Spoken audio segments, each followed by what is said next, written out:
Radhe Radhe everyone, आप सभी को दिवाली की बहुत बहुत शुभकामनाएं। फ्रेंड्स, दिवाली के दिन शाम के समय माता लक्ष्मी का पूजन किया जाता है। तो दिवाली के दिन हम लक्ष्मी पूजन कैसे करते हैं, इसकी बहुत ही सरल विधि आज की वीडियो में मैंने शेयर की है। तो चलिए लक्ष्मी पूजन शुरू करते हैं। दिवाली के दिन शाम के समय पर दोष काल में हमें दोबारा से स्नान करना है। स्नान करने के बाद जिस जगह पर भी आप पूजा करेंगे उस जगह को अच्छे से पहले हमें साफ कर लेना है। अब जगह को साफ कर लिया है, उसके बाद वहां पर आप अशोक पुर सकते हैं या कोई सुंदर सी रंगोली बना सकते हैं। या आपको रंगोली वगैरह बनाना नहीं आता है तो आप सिंपल सा स्वस्तिक बना लीजिए। स्वस्तिक बहुत ही शुभ होता है, तो हम जब भी कोई पूजा करते हैं स्वस्तिक बना लेते हैं। तो यहाँ पर मैंने हल्दी से स्वस्तिक बना लिया है। उसके बाद हम इस पर चौकी लगा लेंगे। चौकी बड़ी या छोटी आप अपनी सुविधा के अनुसार लगा सकते हैं।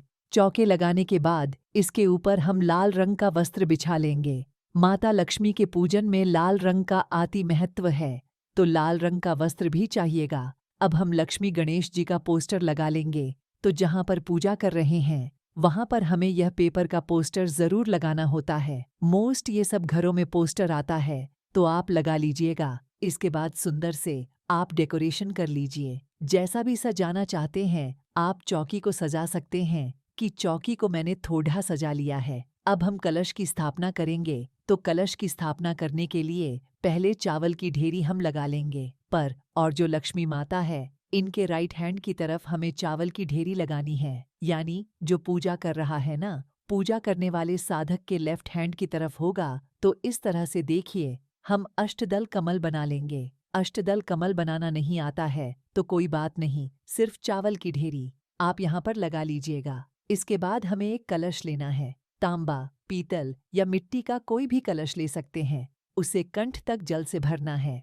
मोली उस पर बांधनी है और उस पर हम स्वस्तिक बना लेंगे। आप स्वस्तिक बना सकते हैं या सीधा आप तिलक भी कर सकते हैं। अब ये जो जल का लौटा है इसको हम अष्टदल कमल के ऊपर रखेंगे। इसमें हमें हल्दी, सुपारी, सिक्का, फूल, अक्षत, ये जो 5 चीजें मैंने अलग रखने के लिए बोली थी ना, कलश स्थापना के लिए वो पांचों इसमें डाल देंगे। उसके बाद आम के पत्ते हम इसमें लगाएंगे। तो 5-7 आम के पत्ते हम इसमें सजा देंगे। पत्तों पर आप तिलक कर दीजिएगा। आम के पत्ते ना मिले तो अशोका के पत्ते आप ले सकते हैं। उसके बाद एक प्लेट में चावल भर के इनके ऊपर रख देंगे और फिर हमें नारियल रखना है। तो नारियल पे पहले तिलक कर देंगे, फिर हम इस पर कलावा बांध देंगे। और अब देखिए नारियल का मुख अपनी तरफ करते हुए हम नारियल को कलश के ऊपर रख देंगे। इस तरह से पहले कलश की स्थापना करनी है। यहाँ पर हमने कलश की स्थापना कर ली है। उसके बाद फिर हम माता लक्ष्मी और गणेश जी भगवान के लिए चावल का आसन देंगे। इस पर हम माता लक्ष्मी की मूर्ति और गणेश जी भगवान की मूर्ति को विराजमान करेंगे। आपके मंदिर में जो मूर्तियां हैं आप उनको भी विराजमान कर सकते हैं या नहीं, मूर्तियां भी आप लेके आ सकते हैं। भगवान विष्णु की फोटो या मूर्ति है तो उन्हें भी आप जरूर विराजमान करें। तो यहाँ पर देखिए लक्ष्मी गणेश जी की मूर्ति को मैंने विराजमान कर दिया है। उसके बाद हम सबसे पहले संकल्प करेंगे। तो अपने हाथ में फूल लेकर हम माता लक्ष्मी के सामने संकल्प करेंगे कि यह माता, आज मैं आपके नियमित पूजा कर रही हूँ। आप मेरी पूजा को स्वीकार करें और मेरे घर में स्थायी वास करें। मेरे घर में अन्न धन की बरकत करें। बोलकर फूल हम माता के चरणों में छोड़ेच देंगे। उसके बाद हम जो भी हमारे पास सोने चांदी के गहने हैं वो सब यहाँ पर रखते हैं। सारे ना रखें तो सोने की कोई चीज जरूरत नहीं, चांदी की कोई चीज जरूर रख दे। साथ ही जो बर्तन आप खरीद के लेके आए हैं वो भी आप चौकी पर जरूर रखें। सभी का पूजन किया जाता है। पूजा अब हम शुरू करेंगे। तो पूजा में सबसे पहले हम जल के छींटे लगाकर सभी को भाव रूप में स्नान करा देंगे, लेकिन हम शुद्धिकरण कर देंगे। उसके बाद हमें दिया जलाना है। तो एक दिया हमें देसी घी का जरूर जलाना है। तो एक दिया मैंने यहाँ पर देसी घी का जला दिया है। साथ में हमें एक अखंड दीपक जलाना है। अब घी या तेल किसी भी चीज का जला सकते हैं। अखंड दीपक हमें जरूर जलाना ही ये बड़ा दिया होता है और पूरी रात चौकी पर ये जलता है। तो खूब सारा तेल घी इसमें आप डाल दीजिएगा और अखंड दीपक आप जरूर जलाएगा। तो घी तेल का दीपक हमें जला दिया है और जल के छींटे लगाकर स्नान तो हमने करा ही दिया था। अब हम सबसे पहले गणेश जी को वस्त्र स्वरूप के अलावा समर्पित करेंगे, जनेऊ समर्पित करेंगे। उसके बाद माता लक्ष्मी को कलावा समर्पित करेंगे। लाल रंग की चुनरी माता लक्ष्मी को हम समर्पित कर देंगे और जो हमने पोस्टर लगाया है, जो फोटो लगाया है, उसको भी हम कलावा समर्पित कर देंगे। यानी सभी को हमें वस्त्र समर्पित कर देने हैं। उसके बाद फिर सभी को हम तिलक करेंगे, तो हल्दी से, रोली से, कुमकुम से हम यहाँ पर सभी को तिलक कर देंगे।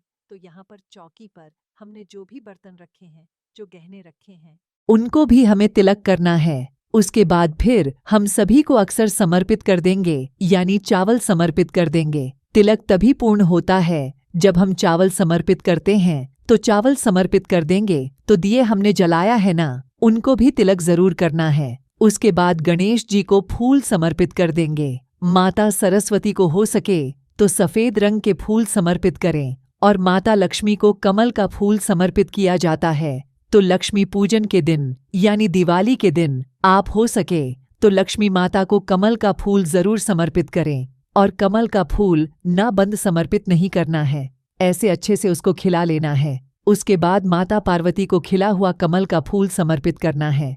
फूल वाले के पास आपको आसानी से मिल जाएगा, अगर ना मिले तो फिर आप गुलाब का फूल ले सकते हैं। तो यहाँ पर देखिए कमल का फूल हाँ माता लक्ष्मी को समर्पित कर देंगे। के साथ ही माता लक्ष्मी की कुछ प्रिय चीजें होती हैं जो हम दिवाली के दिन पूजा में जरूर समर्पित करते हैं। तो यहाँ पर देखिए कौदढ़ी होती है, कौदढ़ी हम माता लक्ष्मी को समर्पित करते हैं। इस तरह की कोई आती है तो आप 2 कौड़ी कम से कम जरूर लेना, ज्यादा कितनी भी ले सकते हैं, लेकिन कम से कम 2 कौड़ी हम जरूर समर्पित करेंगे। उसके साथ ही कमल गट्टे हमें समर्पित करने हैं। तो इस तरह से हम कितनी भी संख्या में कमल गट्टे समर्पित कर सकते हैं और साथ ही हम गोमती चक्कर भी जरूर समर्पित करेंगे। तो यहाँ पर मैंने गोमती चक्कर ले लिया है 257, जितना हो सके उतना आप समर्पित कर सकते हैं। क्या करें, ये चीजें पिछले साल की आपके पास अभी रखी हुई है तो नहीं लाने की जरूरत नहीं है। जो पिछले साल की ये चीजें हैं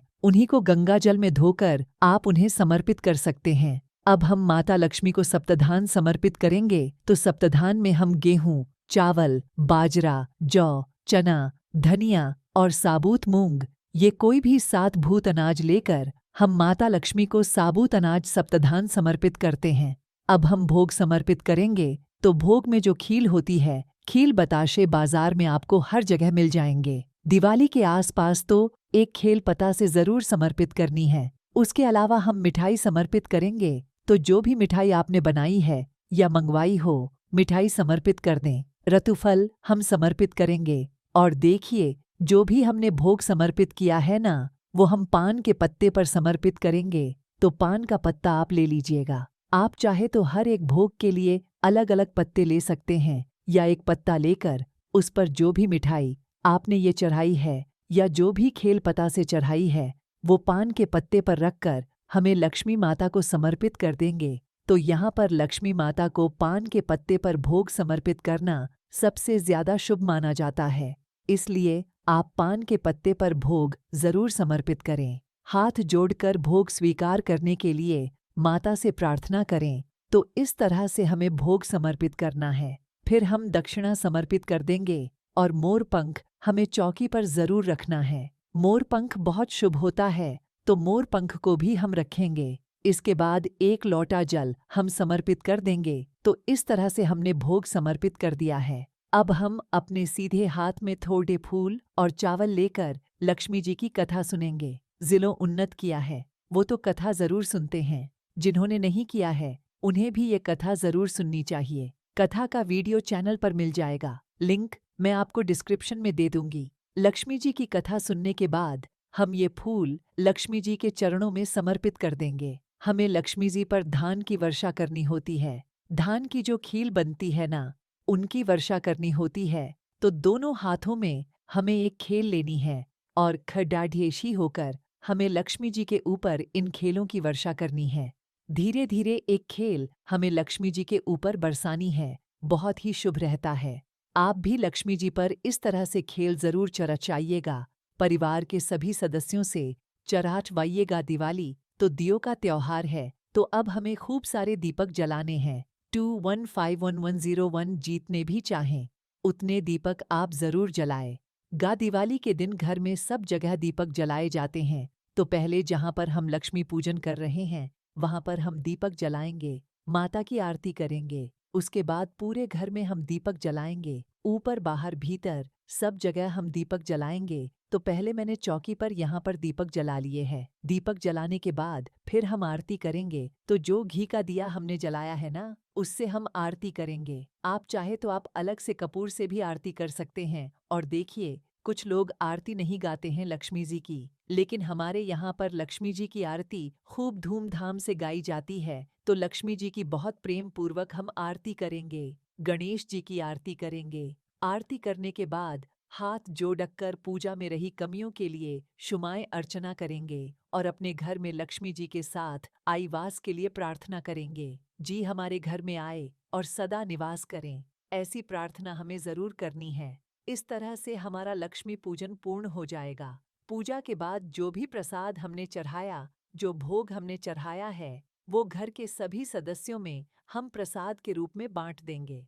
तो सिर्फ प्रसाद हमें उठाना है, बाकी कोई चीज नहीं उठानी है। बाकी सारी चीजें यहीं पर चौकी पर ही रखी रहेंगी। अगले दिन हमें चौकी उठानी है। ये लक्ष्मी पूजन करने के बाद जो ये अखंड दीपक है ना, ये तो पूरी रात चलता रहेगा। और हमारे यहाँ पर जो ये अखंड दीपक जलता है ना, इस पर काजोल बनाया जाता है और घर के सभी सदस्यों को काजल लगाया जाता है। अखंड दीपक के ऊपर हम कोई भी बर्तन रख देते हैं या मिट्टी की सराही रखते हैं, थोड़ी देर ऐसे रख देते हैं, उसके बाद काजल बन जाता है। ये काजल घर में सभी सदस्यों की आंखों में लगाया जाता है ताकि सभी की आंखें अच्छी रहे, सभी को माता लक्ष्मी का आशीर्वाद प्राप्त हो। तो आप भी चाहें तो आपके काजल लगा सकते हैं। अगर आपके यहाँ है, इसका जल नहीं लगाना पसंद करते हैं, तो आप इस पार्ट को स्किप कर सकते हैं। मेरे घर की परंपरा है, इसीलिए मैंने आपको बताई है। इस तरह से बहुत सरल तरीके से आप लक्ष्मी पूजन करके माता लक्ष्मी को प्रसन्न कर सकते हैं, माता लक्ष्मी का आशीर्वाद प्राप्त कर सकते हैं। आपको लक्ष्मी पूजन की सरल विधि कैसी लगी कमेंट करके जरूर बताना। और अगर ये वीडियो आपको पसंद आया हो, अगर आपके लिए थोड़ा बहुत भी यूजफुल हो, तो प्लीज वीडियो को लाइक कर देना। और हम महिलाएं घर में तीज त्योहार कैसे करते हैं, यह देखने के लिए मेरे चैनल को सब्सक्राइब कर लेना। फिर मिलते हैं किसी और वीडियो के साथ। माता लक्ष्मी की कृपा आप पर सर्वदा बनी रही।